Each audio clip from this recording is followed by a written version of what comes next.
Hello, everyone, and welcome to A Little Weird. I'm Jonathan. And I'm Colin. And this week we have a real special treat for you. Yes. In anticipation of the holiday spirit, so to speak, we have a first-hand account of a rather bizarre encounter that occurred on Christmas Eve.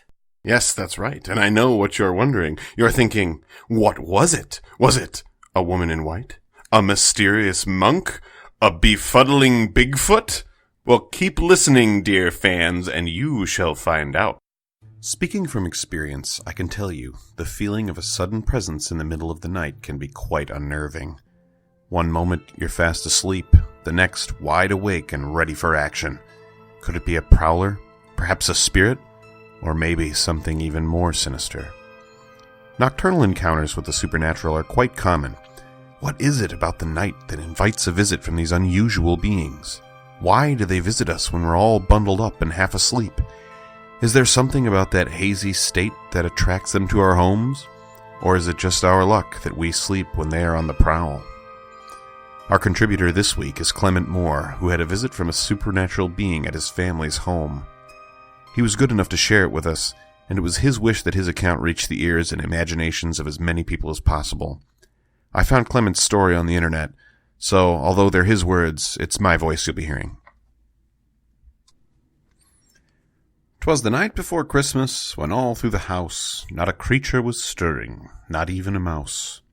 The stockings were hung by the chimney with care, in hopes that St. Nicholas soon would be there. The children were nestled all snug in their beds, while visions of sugar plums danced in their heads, and Mamma in her kerchief and I in my cap had just settled our brains for a long winter's nap. When out on the lawn there arose such a clatter, I sprang from my bed to see what was the matter. Away to the window I flew like a flash, tore open the shutters and threw up the sash. The moon on the breast of the new-fallen snow gave a luster of midday to objects below, when what to my wondering eyes did appear but a miniature sleigh and 8 tiny reindeer. With a little old driver so lively and quick, I knew in a moment he must be St. Nick.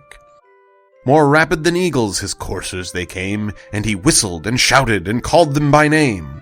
Now Dasher, now Dancer, now Prancer and Vixen, on Comet, on Cupid, on Donner and Blitzen. To the top of the porch, to the top of the wall, now dash away, dash away, dash away all! As leaves that before the wild hurricane fly when they meet with an obstacle mount to the sky, so up to the housetop the coursers they flew, with a sleigh full of toys and St. Nicholas too. And then, in a twinkling, I heard on the roof the prancing and pawing of each little hoof. As I drew in my head and was turning around, down the chimney St. Nicholas came with a bound. He was dressed all in fur from his head to his foot, and his clothes were all tarnished with ashes and soot. A bundle of toys he had flung on his back, and he looked like a peddler just opening his pack. His eyes, how they twinkled, his dimples, how merry. His cheeks were like roses, his nose like a cherry. His droll little mouth was drawn up like a bow, and the beard on his chin was as white as the snow. The stump of a pipe he held tight in his teeth, and the smoke, it encircled his head like a wreath.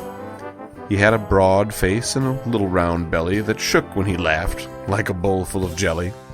He was chubby and plump, a right jolly old elf, and I laughed when I saw him, in spite of myself. A wink of his eye and a twist of his head soon gave me to know I had nothing to dread. He spoke not a word, but went straight to his work, and filled all the stockings, then turned with a jerk, and laying his finger aside of his nose, and giving a nod, up the chimney he rose.